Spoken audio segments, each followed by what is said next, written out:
Nasce probabilmente per la fortuna di essere nati a Capri. Nel 1947 l'azienda è nata a Capri, quindi in un momento storico molto particolare. Quindi lei mi parla di anni di crisi, ma ecco, pensare che siamo nati appunto in un momento storico particolare dove c'era una grandissima voglia appunto di rinascita e di gioia di vivere e di ripristinare tutto quello che era giusto che venisse ripristinato dopo un conflitto mondiale.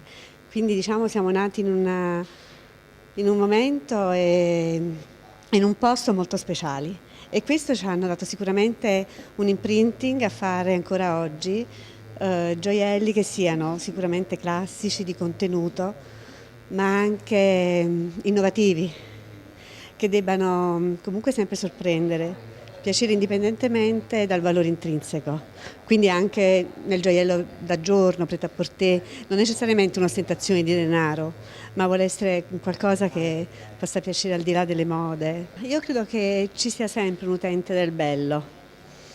E questo è un cliente molto particolare che ovviamente è sempre alla ricerca di prodotto, di prodotto speciale, prodotto che appunto sia un po', ci sia una ricerca dei particolari, dell'esecuzione, quell'accuratezza che a volte non c'è perché bisogna risparmiare, bisogna apparire, no? Quindi anche nei manufatti di gioielleria magari a volte ci sono belle pietre, ma poi non si sta lì a perdere tempo, no? Nei particolari, nell'incastonatura, nella rifinitura di un retro, di un anello.